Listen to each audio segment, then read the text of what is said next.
हजारों ख्वाहिशें ऐसी कि हर ख्वाहिश पे दम निकले। बहुत निकले मेरे अरमान, लेकिन फिर भी कम निकले।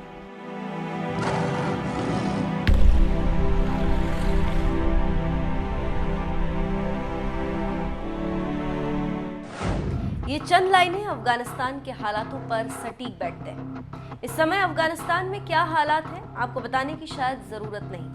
वहां धधकती तालिबान के नफरत की आग और उस आग से निकलती लपट की गिरफ्त में पूरा विश्व नजर आ रहा है। लेकिन आज जिक्र अफगानिस्तान के उस 40 साल की होगी जिससे उसका अस्तित्व जुड़ा हुआ है।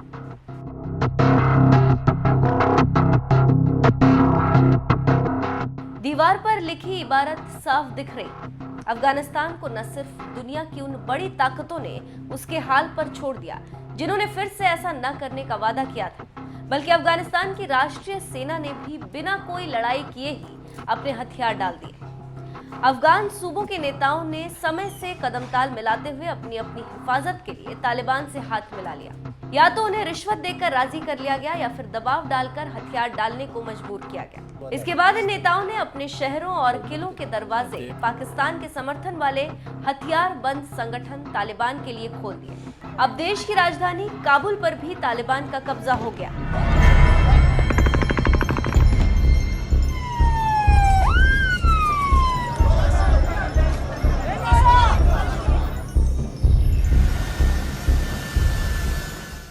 जब तालिबान के लड़ाके राजधानी काबुल के दरवाजे तक पहुंच गए तो अफगानिस्तान के राष्ट्रपति अशरफ गनी ने अपना बोरिया बिस्तर समेटा और अपने करीबी लोगों को लेकर विशेष विमान से देश से भाग निकले। राष्ट्रपति के साथ उनकी सरकार के कई मंत्री और अधिकारी भी भाग निकले। खैर, आज के अफगानिस्तान को जानने के लिए हमें और आपको 40 साल पीछे चलने की जरूरत है। अफगानिस्तान ने पिछले 40 सालों में विदेशी ताकतों के दखल, इस्लामिक कट्टरपंथी समूह तालिबान के सिर उठाने और फिर लोकतंत्र की उम्मीदों को सिर चढ़ते और फिर जमींदोज होते देखा है। लेकिन आज भी आम अफगान नागरिकों के दुर्दिन खत्म नहीं हुए।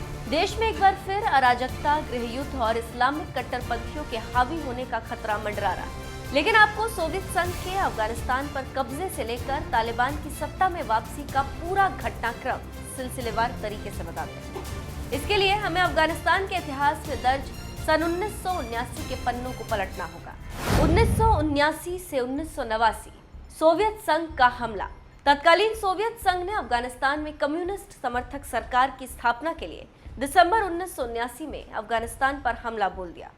अफगान मुजाहिदीनों ने इसका विरोध किया, जिन्हें अमेरिका समेत पश्चिमी देशों का समर्थन हासिल था।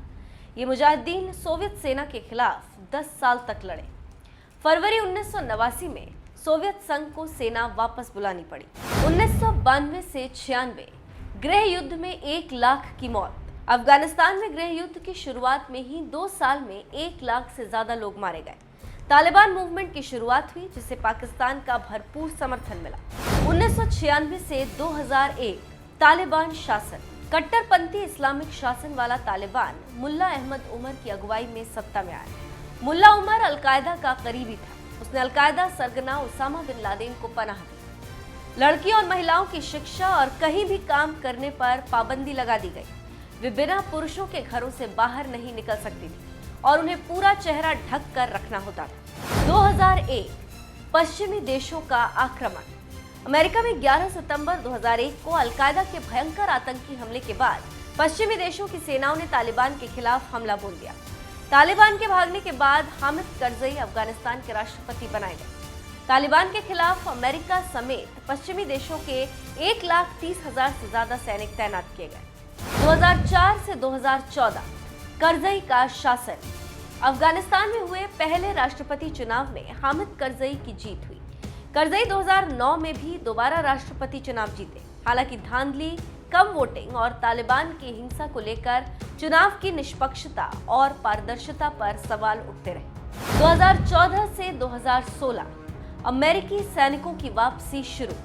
नाटो गठबंधन ने अफगान सेना और पुलिस को सुरक्षा की जिम्मेदारी सौंपी। नए अफगान राष्ट्रपति अशरफ गनी ने अमेरिकी अगुवाई वाले नाटो गठबंधन के साथ डील साइन की। अमेरिकी सैनिकों की वापसी शुरू हुई। हालांकि 2016 में ओबामा ने सैनिकों की वापसी की प्रक्रिया धीमी की। 2017 अमेरिकी सैनिकों की दोबारा तैनाती। अमेरिका के राष्ट्रपति बने डोनाल्ड ट्रंप ने सैनिकों की वापसी की पुरानी टाइमलाइन खत्म कर दी। दोबारा हजारों सैनिक काबुल लौटे। अफगान फौजों पर हमलों के बीच अमेरिका ने हवाई हमले तेज किए। 2020 अमेरिका तालिबान डील। अमेरिका और तालिबान के बीच एक ऐतिहासिक डील पर हस्ताक्षर हुए, जिस पर कई सालों से बातचीत चल रही थी। इससे अफगानिस्तान से विदेशी सैनिकों की पूरी तरह वापसी का रास्ता साफ हो गया। 2021 अमेरिका लौटा तालिबान का कब्जा। अमेरिकी राष्ट्रपति जो बाइडेन पूरी सैन्य वापसी की समय सीमा 11 सितंबर तक तय की। नाटो सेनाओं की मई में वापसी शुरू होने के साथ तालिबान के हमले तेज हो गए।